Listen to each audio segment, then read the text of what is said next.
All right, thank you guys, and welcome back to your fantasy football update. I am Matt Bumbaca alongside Deric Rush, and we're here to give you that Week 8 fantasy advice as we always do. Starting off with, I think, what is going to be the highest scoring game this week. It is the Chargers versus the Patriots. Who do you like as a fantasy option in there, Deric? You never can go wrong with Tom Brady. Phillip Rivers does put up his fair share of points. Tom Brady is just, he's a consummate figure in the NFL. So, he's going to put up his numbers. I'm liking what the offense is doing this year. They're struggling. They were struggling at the beginning of the season. They're starting to right the ship. So I think he's going to be the A1 steak sauce in this equation today. So Definitely. And that Patriots offense is firing on all cylinders right now. The defense, not so much, which is why I think the Chargers are going to have a big week.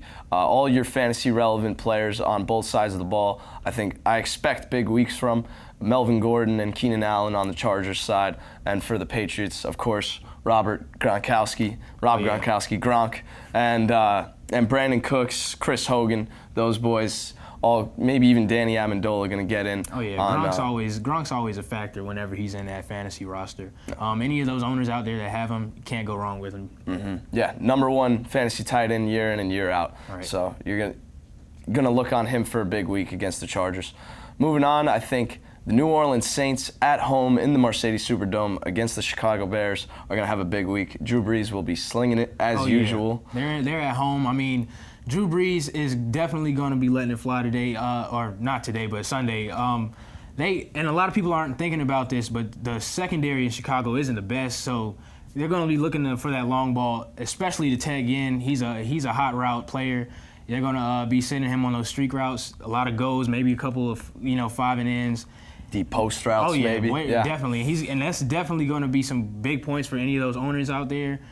I'm looking for a big game out of both of those guys. Yeah, maybe even Willie Snead breaks out and finally has a big game. He hasn't done anything this fantasy season, originally with the suspension earlier in the year. And you got to think, too, they recently got rid of Adrian Peterson, so they got to use that passing game a lot more now. They don't really have as many running backs back there as they would like. So, well, they got 2 solid fantasy running backs, I think, and I know that, I normally try to stay away from running backs by committee, but Mark Ingram and Alvin Kamara, both solid fantasy options this week. Both have been playing very good. I'm not completely football. sold on Kamara yet. Mark Ingram's, he's proven his worth over the years. Kamara is yet to be seen for me, but I still think that the passing game is going to be their factor this Sunday. Yeah. So Kamara being the receiving back, PPR leagues, I think he's a solid flex option.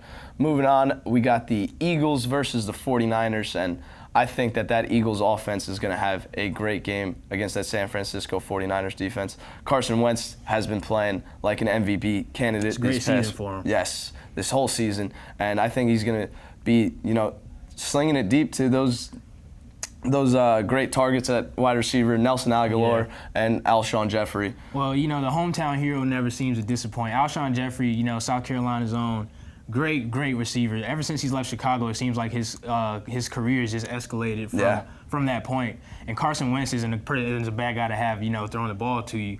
So, 49ers aren't really much of a factor this season. I feel like the Eagles are just going to roll over them, to be honest. Yeah, and with the Eagles, they have the #2 fantasy quarterback in Carson Wentz and the #2 fantasy tight end in Zach Ertz. Zach Ertz is... He's really surprising me this season. He's really moved up in the ranks as a tight end in the fantasy leagues, PPR leagues, and standard scored leagues. He's really made it. He's got a nose for the end zone, so in standard leagues, he's everything. Yeah. I think he had 2 touchdowns last week. He did. He did. That was a great game. Moving on, we got the Raiders versus the Bills. Derek Carr going to play Tyrod Taylor. Who do you like in that game? Honestly, the Raiders, their offense looks good. Crabtree's playing well. Coops, he's been hitting and missing this season. He had a huge game last week. He did. Last week was really good, especially against Kansas City of all people. Mm-hmm. Of all teams. I honestly just don't. I'm not sold on the Bills. The Raiders have really been.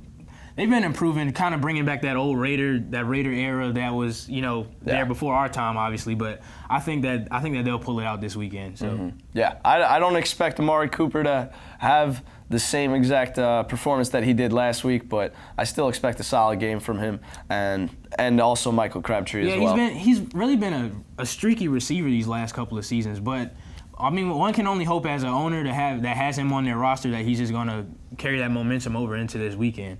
Yeah, he has struggled with some drops this season, so hopefully he's got that all figured out. I mean, he did have a huge week last week.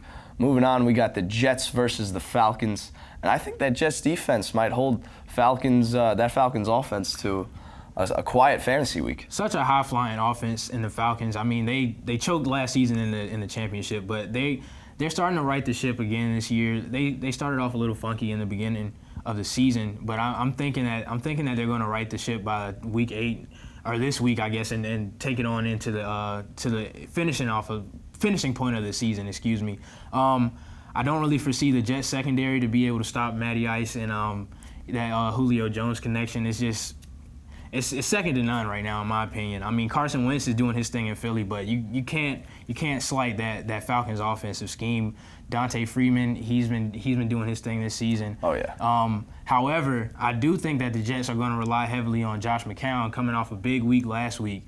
So I think his momentum from last week may or may not carry over into this week. Okay.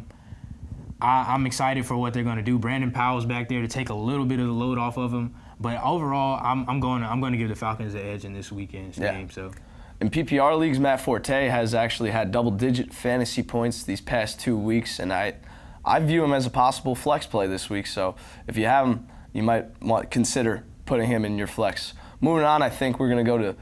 For me, this is the most interesting game on this Week 8 slate. It is the Seattle Seahawks against the Houston Texans. Who do you like in that one, Deric?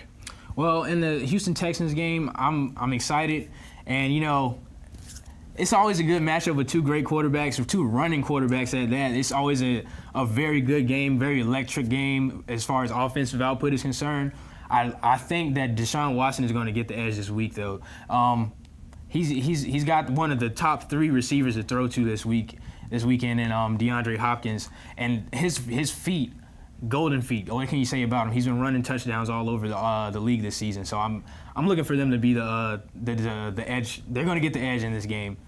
Yeah, that's an interesting fantasy game. I know that Houston Texans defense is very good going up against a weak Seattle offensive line, but Russell Wilson always works his magic. And for me, I think the biggest X factor in that game is Deshaun Watson's legs. Yeah. And I think that him running the football is going to give you some solid fantasy output. And Deshaun Watson, since taking over that starting job as the Houston Texans quarterback, has been one of the top 3 fantasy quarterbacks. So if you have him, I think you have to start him. Well, Matt, you also got to throw into account too. I don't want to slight that DBU back there with the Seahawks secondary. Cam Chancellor, Richard Sherman, they're always going to do what they do. Earl Thomas, of course. Oh yeah, Earl Thomas is tough. They run a tight ship back there, so it's going to be a struggle. But overall, the legs of Deshaun Watson, I think, will outlast that secondary, and they'll get the win.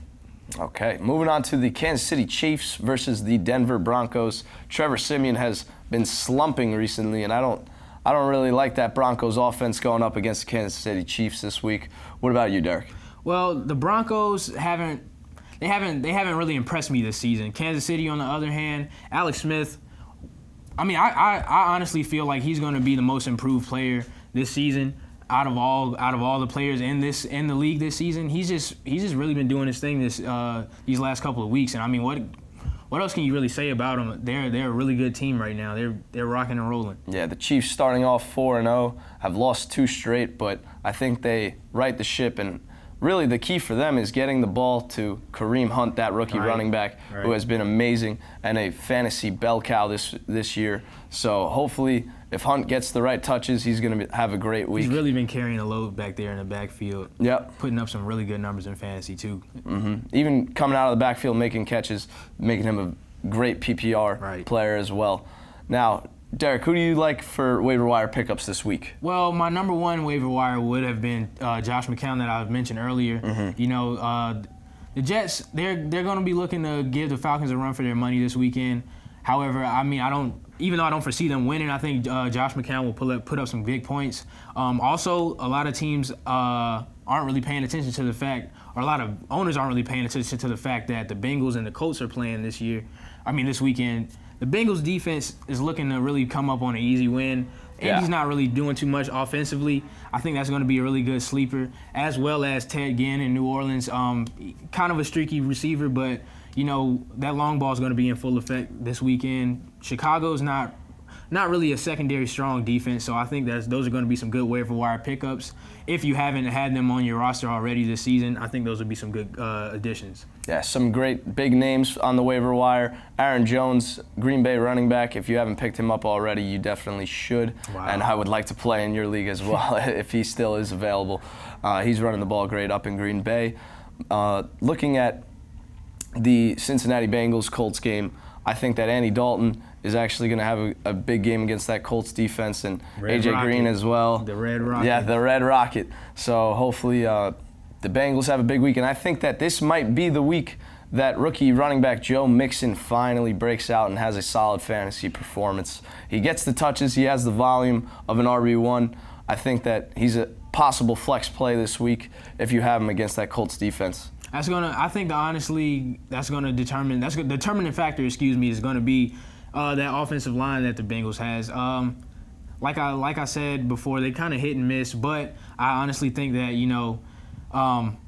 Joe Mixon's just been playing such a great cut of football this season. He's a talented running back. Yeah, I think he'll definitely be a good addition for any of those owners that are struggling with running backs because there's a lot of running backs that have buys this week. Yeah. So I think Joe Mixon is a good pickup. I think he's a good pickup. And on the other side of the ball in that game, I like tight end Jack Doyle for the Indianapolis Colts. If he's available, I think you should pick him up. And if you have him, I think that you should start him. Jack Doyle has been a solid fantasy target this entire season, and tight end has been killed by injuries this entire season. So if you're struggling to find a tight end, Jack Doyle. Well, I'm going against Jack Doyle this weekend, so I'm hoping for the worst. But, we'll see what happens. All right, that's it for us. Thank you very much. Sending it back to you guys.